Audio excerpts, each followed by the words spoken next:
Hi dear friends, അസ്സാം വലൈക്കും. Welcome back to my channel Dariya's കിച്ചൻ്റെ പുതിയൊരു വീഡിയോയിലേക്ക് എല്ലാ കൂട്ടുകാർക്കും വീണ്ടും ഒരിക്കൽ കൂടി സ്വാഗതം. ഇന്ന് ഞാൻ വന്നിട്ടുള്ളത് നമ്മുടെ ഡെയിലി ലൈഫിലെ എല്ലാ വീട്ടമ്മമാർക്കും ഉപകാരപ്രദമായിട്ടുള്ള ചില കുഞ്ഞു കുഞ്ഞു ടിപ്സുകളൊക്കെ ആയിട്ടാണ്. അപ്പോൾ വീഡിയോ എല്ലാവരും സ്കിപ്പ് ചെയ്യാതെ ഒന്ന് കാണാൻ ശ്രദ്ധിക്കണേ. പിന്നെ വീഡിയോ കാണുന്നതോടൊപ്പം തന്നെ വീഡിയോ കണ്ടിട്ട് നിങ്ങൾക്ക് ഇഷ്ടമാവുകയാണെങ്കിൽ ഫ്രണ്ട്സ് ആൻഡ് ഫാമിലിക്കൊക്കെ ഒന്ന് ഷെയറും കൂടെ ചെയ്ത് കൊടുക്കണേ. അപ്പോൾ നമുക്ക് നേരിട്ട് വീഡിയോയിലോട്ട് പോകാം. ഫസ്റ്റ് ടിപ്പ് ഞാൻ കാണിക്കുന്നത്, ഞാനിതൊരു കുഞ്ഞു പാത്രമായിട്ട് ഇവിടെ എടുത്തിട്ടുള്ളത്. അപ്പോൾ നിങ്ങളുടെ കയ്യിൽ ഇതേപോലെ നമ്മൾ ജാമോ അല്ലെങ്കിൽ എന്തെങ്കിലും കടയിൽ നിന്ന് വാങ്ങിക്കുന്ന ചെറിയൊരു അല്ലെങ്കിൽ എന്തെങ്കിലും ഒരു പാത്രത്തിൻ്റെ അടപ്പായാലും മതി കേട്ടോ. ഒരു പാത്രം എടുക്കുക, എന്നിട്ട് അതിലോട്ടേക്ക് കുറച്ച് കാപ്പിപ്പൊടി ഇട്ട് കൊടുക്കുക കേട്ടോ. അപ്പോൾ കാപ്പിപ്പൊടി ഇട്ട് കൊടുത്തതിന് ശേഷം ഈ ഒരു പാത്രം നമുക്ക് ഫ്രിഡ്ജിൻ്റെ ഏതെങ്കിലും ഒരു മൂലയിൽ കൊണ്ട് വെച്ച് കഴിഞ്ഞാൽ ഫ്രിഡ്ജിൽ വരുന്ന എല്ലാ ബാഡ് സ്മെല്ലും ഈ ഒരു കാപ്പിപ്പൊടി വലിച്ചെടുക്കാനായിട്ട് പറ്റും കേട്ടോ. മാത്രമല്ല, നമ്മൾ ഫ്രിഡ്ജിൽ മീനും ഇറച്ചിയൊക്കെ വെക്കുന്നതല്ല, അപ്പോൾ കുറേ കഴിയുമ്പോൾ ഒരു ബാഡ് സ്മെല്ല് കാണും ഫ്രിഡ്ജിൻ്റെ. അതേപോലെ ഫ്രീസറിൻ്റെ ഉൾവശത്തൊക്കെ ഒരു ബാഡ് സ്മെല്ല് ഉണ്ടാവും. അപ്പോൾ നമുക്ക് ആ ഒരു ബാഡ് സ്മെല്ലൊക്കെ പോയി കിട്ടാൻ വേണ്ടിയിട്ട് ഇതേപോലെ കാപ്പിപ്പൊടി വെച്ചെടുത്ത് കഴിഞ്ഞാൽ നമ്മൾ ഫ്രിഡ്ജ് തുറക്കുന്ന സമയത്ത് ആ ബാഡ് സ്മെല്ലെല്ലാം പോയിട്ട് നമുക്ക് ഈ ഒരു കാപ്പിപ്പൊടിൻ്റെ സ്മെല്ലായിരിക്കും കേട്ടോ നമുക്ക് മുന്നിട്ട് നിൽക്കാനായിട്ട് പറ്റാം. അപ്പോൾ എല്ലാവരും ഈ ഒരു കുഞ്ഞു ടിപ്പൊന്ന് ചെയ്ത് നോക്കുക. എല്ലാവരുടെ വീട്ടിലും കാപ്പിപ്പൊടിയൊക്കെ ഉണ്ടാവുമല്ലോ. അപ്പോൾ എല്ലാവരും ഇതൊന്ന് ചെയ്ത് നോക്കണേ. ഇനി നമുക്ക് കാപ്പിപ്പൊടി വെച്ചിട്ടുള്ള അടുത്ത ടിപ്പാണ് ഞാൻ കാണിക്കുന്നത്. അപ്പോൾ അതിനായിട്ട് ഒരു പാത്രം ഞാൻ എടുത്തിട്ടുണ്ട്. ഇനി നമുക്ക് ഇപ്പോൾ ഞാനൊരു ക്ലീനിങ് ആണ് ഇവിടെ കാണിച്ചു കൊണ്ടിരിക്കുന്നത് കേട്ടോ. അപ്പോൾ ഈ ഒരു ക്ലീനിങ്ങിനായിട്ട് നമുക്കൊരു നല്ലൊരു സൊല്യൂഷൻ ഉണ്ടാക്കി തുടങ്ങാം. അപ്പോൾ അത് ഒരു പാത്രത്തിലോട്ടേക്ക് ഞാൻ കുറച്ച് കാപ്പിപ്പൊടി ഇട്ട് കൊടുത്തിട്ടുണ്ട്.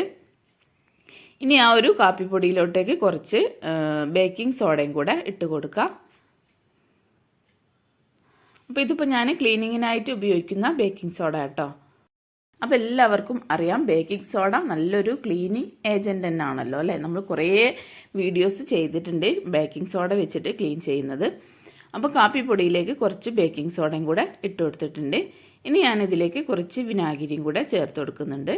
അപ്പോൾ കാപ്പിപ്പൊടിയും അതേപോലെ ബേക്കിംഗ് സോഡയും വിനാഗിരിയും ചേർത്ത് കൊടുത്തിട്ട് ഒരു സ്പൂൺ വെച്ചിട്ട് നല്ലോണം ഇതൊന്ന് ഇളക്കി മിക്സ് ചെയ്തെടുക്കാം കേട്ടോ.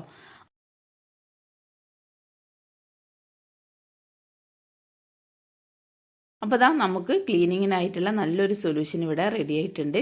ഇനി നമുക്ക് ക്ലീൻ ചെയ്യാൻ പോകുന്നത് നമ്മുടെ വാഷ് ബേസിന്, സിങ്ക് എല്ലാം നമുക്ക് ഈ ഒരൊറ്റ സൊല്യൂഷൻ വെച്ചിട്ട് ക്ലീൻ ആക്കി കഴിഞ്ഞാൽ ബേസിലുള്ള എല്ലാ ബാഡ് സ്മെല്ലും നമുക്ക് പോയി കിട്ടാനായിട്ട് പറ്റും ചെയ്യും. മാത്രമല്ല, നമ്മുടെ കിച്ചൺ സിങ്കിലൊക്കെ നമ്മൾ മീൻ കഴുകുന്ന സമയത്തും ഒക്കെ ഭയങ്കര ഒരു ബാഡ് സ്മെല്ലായിരിക്കും. അതേപോലെ നമ്മൾ കുറേയേറെ പാത്രമൊക്കെ കഴുകി കഴിഞ്ഞാൽ 2-3 ദിവസമൊക്കെ കഴിഞ്ഞാലും ആ ഒരു ഡ്രെയിനേജ് ഹോളിലൂടെ ഭയങ്കര ഒരു ബാഡ് സ്മെല്ലൊക്കെ വരാനായിട്ട് പറ്റും. അതുമാത്രമല്ല, നമ്മൾ സിങ്കിൽ നിന്ന് മീനൊക്കെ കഴുകുന്ന സമയത്തും ആ ഒരു മീനിൻ്റെ സ്മെല്ലൊക്കെ നന്നായിട്ട് തന്നെ സിങ്കിലൊക്കെ ഉണ്ടാവും. അപ്പോൾ നമ്മൾ കിച്ചണിലോട്ട് വരുന്ന സമയത്തും ആ ഒരു സ്മെല്ലായിരിക്കും മുന്നിട്ട് നിൽക്കാനായിട്ട് പറ്റുക. അപ്പോൾ നമ്മൾ ഇതേ രീതിയിൽ സിങ്കൊക്കെ ഈ ഒരു സൊല്യൂഷൻ കുറച്ച് ഒഴിച്ചെടുത്തതിന് ശേഷം ഒരു സ്ക്രബ്ബർ വെച്ചിട്ട് ഇങ്ങനെ ഉരച്ചു കൊടുക്കുന്ന സമയത്ത് നമ്മുടെ സിങ്കിലൊക്കെ നല്ല രീതിയിൽ തന്നെ ആ ഒരു മീനിൻ്റെ സ്മെല്ലും അതേപോലെ ഒരു മെഴുക്കും ബാഡ് സ്മെല്ലൊക്കെ പോയിട്ട് നല്ലൊരു സ്മെല്ല് നമുക്ക് അനുഭവപ്പെടാനായിട്ട് പറ്റും കേട്ടോ. അപ്പോൾ ഞാനിത് സിങ്കിൽ കുറച്ച് ഈ ഒരു ലിക്വിഡ് കുറച്ച് സ്പൂൺ വെച്ചിട്ടൊന്ന് ഒഴിച്ചു കൊടുത്തിട്ടുണ്ട്. ഇനി ഒരു സ്ക്രബ്ബർ വെച്ചിട്ട് ഇതേപോലെ ഒന്ന് ഉരച്ചെടുക്കട്ടോ. അപ്പോൾ ഇതേപോലെ കയ്യിൽ ഗ്ലൗസ് ഇല്ലാന്നുണ്ടെങ്കിൽ നമുക്ക് ചെറിയൊരു കവർ ഇതേപോലെ ഇട്ടിട്ട് ഒരു റബ്ബർ ബാൻഡ് ഇട്ട് കൊടുക്കട്ടോ കയ്യിൽ. എന്നിട്ട് നമുക്ക് ഈ ഒരു സ്ക്രബ്ബർ വെച്ചിട്ട് നല്ലോണം സിങ്ക് ഒന്ന് തേച്ച് ഉരച്ച് കൊടുത്തു കഴിഞ്ഞാൽ നമുക്ക് നല്ല രീതിയിൽ തന്നെ ആ ഒരു സിങ്ക് നല്ല തിളക്കമുള്ളതാവാനായിട്ട് പറ്റും ചെയ്യും. മാത്രമല്ല, എല്ലാ ബാഡ് സ്മെല്ലും പോയിട്ട് നല്ലൊരു സ്മെല്ലായിരിക്കും കേട്ടോ ആ സിങ്കിൽ ഉണ്ടാവാനായിട്ട് പറ്റാം. നമ്മളിതിൽ ബേക്കിംഗ് സോഡ ചേർത്ത് കൊടുത്തുള്ളത് കാരണം എന്തൊരഴുക്കും നമുക്ക് പോയി കിട്ടാനായിട്ട് പറ്റും.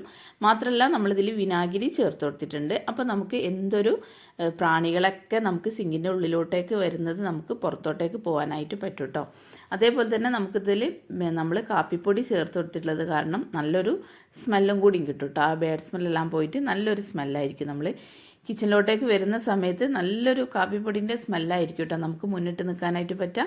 അപ്പോൾ എല്ലാവരും ഈ ഒരു കുഞ്ഞു ടിപ്പൊന്ന് ചെയ്ത് നോക്കാം. അതേപോലെ തന്നെ നമുക്ക് നമ്മുടെ വാഷ് ബേസിനും ഇതേ രീതിയിൽ നമുക്ക് തേച്ചെടുത്ത് കഴിഞ്ഞാൽ നമുക്ക് ആ ഒരു ബേസിലും നല്ലൊരു വൃത്തി ഉള്ളതാക്കാനായിട്ട് പറ്റും കേട്ടോ ഈ ഒരു ബേസിനും.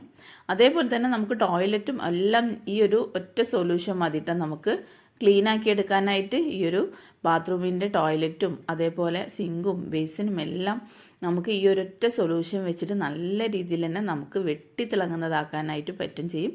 മാത്രമല്ല നല്ലൊരു സ്മെല്ല് തന്നെ നമുക്ക് കിട്ടാനായിട്ട് പറ്റും ചെയ്യും കേട്ടോ.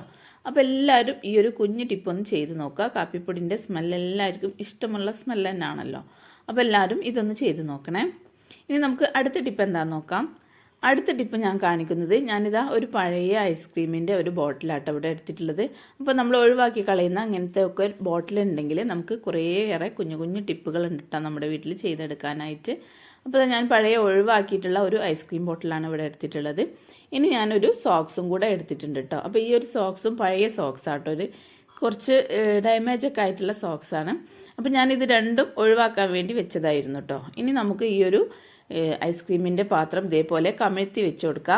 എന്നിട്ട് ഈ ഒരു സോക്സ് ഇതേ രീതിയിൽ അതിൻ്റെ മുകളിലോട്ടേക്ക് ഇതേപോലെ ഒന്ന് ഇട്ട് കൊടുക്കുക കേട്ടോ. അപ്പോൾ ഈ ഒരു പാത്രം നന്നായിട്ട് കവർ ചെയ്യുന്ന രീതിയിലായിരിക്കണം നമ്മളിത് ഇട്ട് കൊടുക്കാനായിട്ട്. ഒരിക്കലും പാത്രം പുറത്തോട്ടേക്ക് കാണാൻ പാടില്ല കേട്ടോ. ഇതേ രീതിയിൽ ഇട്ട് കൊടുക്കട്ടോ. അപ്പോൾ നമ്മൾ സോക്സ് എടുക്കുന്ന സമയത്ത് നല്ല പൂക്കളുള്ള അതേപോലെ പ്രിൻ്റുള്ള സോക്സ് എടുക്കാതിരിക്കുമ്പോൾ ഒന്നുകൂടെ ഭംഗിയുണ്ടാവും കേട്ടോ കാണാനായിട്ട്. അപ്പോൾ ഇതേപോലെ ഞാൻ ഈ ഒരു പാത്രത്തിന് നന്നായിട്ടൊന്ന് കവർ ചെയ്തെടുത്തിട്ടുണ്ട് കേട്ടോ. സോക്സ് ഇട്ടിട്ട് ഇതേപോലെ കവർ ചെയ്തെടുത്തിട്ടുണ്ട്. ഇതിപ്പോൾ നമ്മൾ പുറത്തുനിന്ന് നോക്കുമ്പോൾ ഇങ്ങനെ ഒരു പാത്രമാണെന്ന് നമ്മൾ തീരെ കാണാൻ പറ്റില്ലല്ലോ. ഇതേ രീതിയിൽ നമ്മൾ സോക്സ് ഇട്ട് കൊടുത്തിട്ട് ഇനി നമുക്ക് ഇതിലേക്ക് നമ്മളെ വീട്ടിലുള്ള പഴയ ഫ്ലവറൊക്കെ ഉണ്ടെങ്കിൽ ഇതേ രീതിയിൽ ഇട്ട് കൊടുത്തു കഴിഞ്ഞാൽ നല്ല ഭംഗിയായിരിക്കും കേട്ടോ കാണാനായിട്ട്. നല്ലൊരു ഫ്ലവർ പോട്ടായിട്ട് നമുക്കിത് ഉപയോഗിക്കാനായിട്ട് പറ്റും ചെയ്യും കേട്ടോ. അപ്പോൾ നമ്മൾ ഇത് വെയിറ്റിന് വേണ്ടിയിട്ട് ഇതിൻ്റെ ഉള്ളിലേക്ക് എന്തെങ്കിലും ഇട്ട് കൊടുക്കും. ഫ്ലവറൊക്കെ ഇതിൽ ഇടുന്ന സമയത്ത് പെട്ടെന്ന് തന്നെ അത് ചരിഞ്ഞു പോകും. അപ്പോൾ നമുക്ക് എന്തെങ്കിലും വെയിറ്റിന് വേണ്ടിയിട്ട് ഇതിലെന്തെങ്കിലും ഇതിൻ്റെ ഉള്ളിലേക്ക് എന്തെങ്കിലും ഇട്ട് കൊടുത്തിട്ട് ഇതേപോലെ ഫ്ലവറൊക്കെ വെച്ച് കഴിഞ്ഞാൽ നമുക്ക് നല്ല രീതിയിൽ തന്നെ ആ ഫ്ലവറൊക്കെ നല്ല ഭംഗിയിൽ നമുക്ക് വെക്കാനായിട്ട് പറ്റും കേട്ടോ. അപ്പോൾ ഫ്രിഡ്ജിൻ്റെ മുകളിൽ അതല്ലെങ്കിൽ ഷോക്കേസിലൊക്കെ ഇതേപോലെ നമ്മൾ ഫ്ലവർ പോട്ടായിട്ട് നമുക്ക് ഇതേപോലെ ഉപയോഗിക്കാനായിട്ട് പറ്റും ചെയ്യും. മാത്രമല്ല നമുക്ക് ഇതേ രീതിയിൽ ഇട്ട് കൊടുത്തു കഴിഞ്ഞാൽ നമുക്ക് കിച്ചണിലും നമ്മൾ സ്പൂണൊക്കെ ഇടുന്ന ഫോൾഡറായിട്ടും അതേപോലെ കത്തി സ്പൂണൊക്കെ ഇടുന്ന ഫോൾഡറായിട്ടും നമുക്കിത് ഉപയോഗിക്കാനായിട്ട് പറ്റും കേട്ടോ. അപ്പോൾ എല്ലാവരും ഇതേപോലത്തെ പഴയ പാത്രങ്ങളൊക്കെ ഉണ്ടെങ്കിൽ നമ്മുടെ കയ്യിൽ ഇതേപോലത്തെ സോക്സ് ഉണ്ടെങ്കിൽ ഇതേ രീതിയിലൊക്കെ ഒന്ന് ചെയ്ത് കഴിഞ്ഞാൽ നല്ല ഭംഗിയായിരിക്കും നമുക്ക് കാണാനായിട്ട് കേട്ടോ. നമ്മുടെ കിച്ചണിലും അതേപോലെ ഷോക്കേസിലൊക്കെ ഇതേ രീതിയിൽ വെച്ച് കഴിഞ്ഞാൽ നമുക്ക് ഒരിക്കലും ആ ഒരു പാത്രമാണെന്ന് കണ്ടാൽ തോന്നേ ഇല്ല കേട്ടോ. അത്ര നല്ല ഭംഗിയുണ്ടാവും നമുക്ക് കാണാനായിട്ട്. നല്ലൊരു പ്രിൻ്റൊക്കെ ഉള്ള സോക്സ് ആകുമ്പോൾ ഒന്നുകൂടെ ഭംഗിയായിരിക്കും കേട്ടോ കാണാനായിട്ട്. അപ്പോൾ പഴയ ഇതേപോലത്തെ പാത്രങ്ങളും സോക്സും ഒന്നും ഇനി ആരും ഒഴിവാക്കി കളയേണ്ട ആവശ്യമില്ല കേട്ടോ.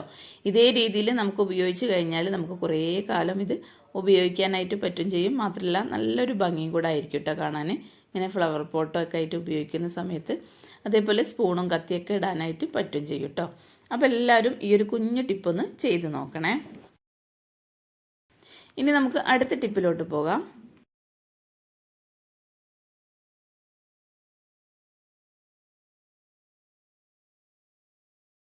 അടുത്ത ടിപ്പ് ഞാൻ കാണിക്കുന്നത് ഞാനൊരു പഴയ ടിഫിൻ ബോക്സ് ആണ് ഇവിടെ എടുത്തിട്ടുള്ളത്. അപ്പോൾ നമ്മുടെ കുട്ടികൾക്കൊക്കെ സ്കൂളിലേക്ക് ലഞ്ചൊക്കെ കൊടുത്തയക്കുന്ന സമയത്ത് നമുക്ക് നമ്മളിതിൽ എന്താ പറയുക നൂഡിൽസോ അതേപോലെ റൈസൊക്കെ കൊടുക്കുന്ന സമയത്ത് ചില കുട്ടികൾ ഇങ്ങനെ സ്പൂൺ കൊണ്ടാണല്ലോ കോരി കഴിക്കാം. അപ്പോൾ നമ്മൾ ഇതേ രീതിയിൽ പാത്രത്തിൽ സ്പൂൺ ഇട്ട് കഴിഞ്ഞാൽ ഒരിക്കലും ആ ഒരു സ്പൂണിൻ്റെ വലിപ്പം കാരണം നമുക്ക് പാത്രത്തിൻ്റെ അടപ്പ് ഇതേപോലെ അടയ്ക്കാനൊക്കെ പ്രയാസമായിരിക്കും. അപ്പം നമുക്ക് സ്പൂണിൽ വേറെ വെക്കണ്ട കേട്ടോ. ഇതേ രീതിയിൽ അതിൻ്റെ മുകളിൽ സ്പൂൺ ഇതേപോലെ വെച്ച് കൊടുക്കുക. എന്നിട്ട് ഇതേപോലെ ഒരു റബ്ബർ ബാൻഡ് ഇട്ട് കൊടുക്കുക കേട്ടോ. അങ്ങനെ റബ്ബർ ബാൻഡ് ഇട്ട് കൊടുക്കുന്ന സമയത്തും ആ ഒരു സ്പൂണ് നല്ല ടൈറ്റായിട്ട് തന്നെ ഇങ്ങനെ നിന്നോളൂ കേട്ടോ. ഒരിക്കലും ആ ഒരു സ്പൂണ് നമ്മുടെ കുട്ടികളുടെ ബാഗിലോ അല്ലെങ്കിൽ കിറ്റിലോ ഒന്നും വീണ് പോവുക അങ്ങനെ ഒന്നും ഇല്ല കേട്ടോ. ഇതേ രീതിയിൽ റബ്ബർ ബാൻഡ് ഇട്ട് കൊടുത്തു കഴിഞ്ഞാൽ ആ ഒരു ടിഫിൻ ബോക്സിൻ്റെ മുകളിൽ തന്നെ ഇതേപോലെ സ്പൂണ് നിന്നോളൂ കേട്ടോ. പിന്നെ നമ്മളെ കുട്ടികൾ തിരഞ്ഞ് നടന്നിട്ടൊന്നും ഭക്ഷണം കഴിക്കാത്ത ആ ഒരു പ്രശ്നമൊന്നും വരില്ല. ഇതേ രീതിയിൽ വെച്ച് കൊടുത്തു കഴിഞ്ഞാൽ നമുക്ക് പെട്ടെന്ന് കുട്ടികൾക്കൊക്കെ എടുക്കാനായിട്ട് പറ്റും ചെയ്യും കേട്ടോ. അപ്പോൾ എല്ലാവരും ഈ ഒരു ടിപ്പ് ഒന്ന് ചെയ്ത് നോക്കണേ. ഇനി അടുത്ത ടിപ്പ് എന്താണെന്ന് നോക്കാം. അടുത്ത ടിപ്പ് ഞാൻ കാണിക്കുന്നത് നമ്മുടെ വീട്ടിൽ ഇതേപോലെ ചെമ്മീനൊക്കെ കൊണ്ടുവന്ന് കഴിഞ്ഞാൽ പെട്ടെന്ന് തന്നെ അതിൻ്റെ ആ ഒരു മുകളിലത്തെ ആ ഒരു തോല് പൊളിച്ചെടുക്കാനായിട്ട് അതിലേക്ക് കുറച്ച് ചെറിയ ചൂടുള്ള വെള്ളം ഇതേപോലെ ഒഴിച്ചിട്ട് കുറച്ച് സമയം ഇട്ട് വെക്കാം കേട്ടോ. അങ്ങനെ ഇട്ട് വെച്ച് കഴിയുമ്പോൾ നമുക്ക് പെട്ടെന്ന് തന്നെ അതിൻ്റെ ആ ഒരു തോല് പൊളിച്ചെടുക്കാനായിട്ട് പറ്റും കേട്ടോ. സിമ്പിളായിട്ട് നമുക്ക് പെട്ടെന്ന് തോല് പൊളിച്ചെടുക്കാനായിട്ട് പറ്റും കേട്ടോ. അപ്പോൾ എല്ലാവരും ഈ ഒരു ടിപ്പും കൂടെ ഒന്ന് ചെയ്ത് നോക്കണേ. അപ്പോൾ ഇതൊക്കെയാണ് ഇന്നത്തെ എൻ്റെ കുഞ്ഞു കുഞ്ഞു ടിപ്സുകൾ. അപ്പോൾ വീഡിയോക്കുള്ള നിങ്ങളുടെ നിർദ്ദേശങ്ങളും അഭിപ്രായങ്ങളൊക്കെ കമൻറ്റ് ബോക്സിൽ എന്നെ എഴുതി അറിയിക്കാൻ മറക്കല്ലേ. അപ്പോൾ ഇനി അടുത്ത പുതിയ വെറൈറ്റി വീഡിയോ ആയിട്ട് വീണ്ടും നാളെ കാണാം ഇൻഷാ അല്ലാ. Thank you.